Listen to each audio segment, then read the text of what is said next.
भी ग्रह कारकत्व से संबंधित फल करता है, स्वामित्व से संबंधित फल करता है।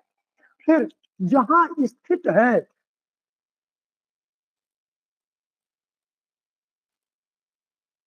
बुध छठे भाव में, तो छठे भाव का फल भी करेगा। अब छठे भाव के कारकत्व क्या है? रोग, रिपु, ऋण।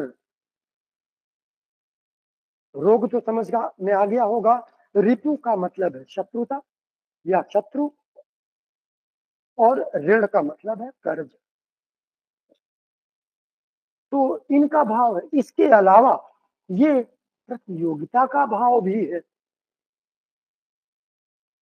तो छठे भाव से संबंधित ये कारकत्व है। तो बुध इनसे संबंधित फल देगा। अब कैसे फल देगा, ये हमें सोचना पड़ेगा कि किस तरह से अच्छे फल देगा या बुरे फल देगा। छठे भाव के दोनों तरह के कारकत्व होते हैं, तो अच्छे फल करेगा या बुरे फल करेगा। तो हम उसकी स्थिति देखेंगे कि वो कितना बलवान और कमजोर है। जैसे यहाँ पर बुध अस्त है, अस्त होने से कमजोर हो गया। फिर मंगल एक तो शत्रु राशि में बैठा है, मंगल की राशि में, तो थोड़ा कमजोर हुआ। फिर मंगल के साथ बैठा है, तो थोड़ा और कमजोर हुआ। तो अब जब बुध और बुध पर कोई शुभ ग्रह की दृष्टि नहीं है, तो बुध यहाँ पर अशुभ फल ज्यादा करेगा, शुभ फल कम करेगा। अशुभ फल कब करेगा, शुभ फल कब करेगा, ये हम दशाओं से समझेंगे। लेकिन यहाँ पर चूंकि ये प्रतियोगिता का भाव, ये बात मैंने बार बार आप लोगों को बताया है कि जब भी किसी ग्रह के बारे में विचार करें और भाव के बारे में, तो जो बातें सिमिलर होंगी वो फल जरूर मिलता है। जैसे बुध शिक्षा के भाव का स्वामी है और ये प्रतियोगिता का भाव है। तो भाव और ग्रह दोनों में शिक्षा सम्मिलित है, कॉमन है। तो जो बात कॉमन है उसका फल जरूर मिलेगा। अन्य बातें भी हैं कॉमन निकलेंगी, वो हम आगे बताएंगे। तो जहां स्थित है वहां के फल करेगा। फिर इसके अलावा दृष्टि,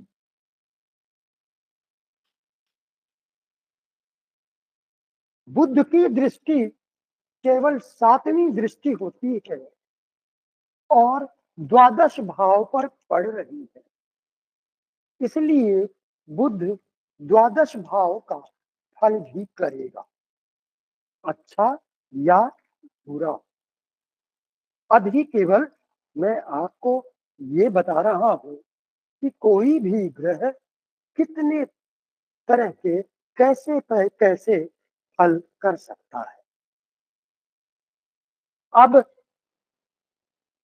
हम यह भी देखेंगे कि बुध दो ग्रहों के साथ स्थित है।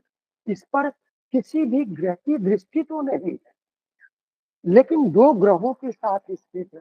तो बुध जिन ग्रहों के साथ स्थित है उनका प्रभाव भी बुध पर पड़ेगा, किसी भी ग्रह पर।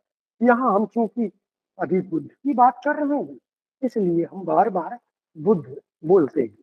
तो कोई भी ग्रह जिसके साथ में अन्य ग्रह स्थित है उनका प्रभाव भी पड़ता है। तो उसके फल में उनके अकॉर्डिंग कुछ परिवर्तन भी आता है। जिस ग्रह की दृष्टि उस पर पड़ेगी उसका भी प्रभाव पड़ेगा, तो उसके प्रभाव को लेकर भी ये फल देगा। तो इस तरह से इस स्थिति, स्थित, दृष्टि और युति, इनका प्रभाव ग्रह पर पड़ता है, तो इनके अनुसार भी ग्रह फल करता है। अंत में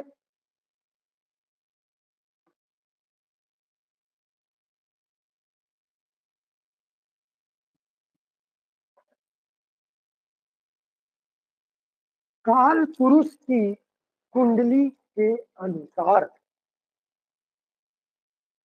भी प्रत्येक ग्रह फल देता है। काल पुरुष की कुंडली मैंने आपको बताया था कि मेष लग्न की होती है।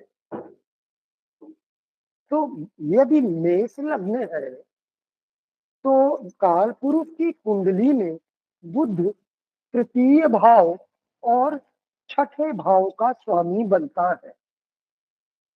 अब इस कुंडली में बुध लग्न और चतुर्थ भाव का स्वामी है, तो वहां का फल तो करेगा ही, लेकिन तृतीय और छठे भाव का फल भी करेगा। तो ये आपको ध्यान रखना है।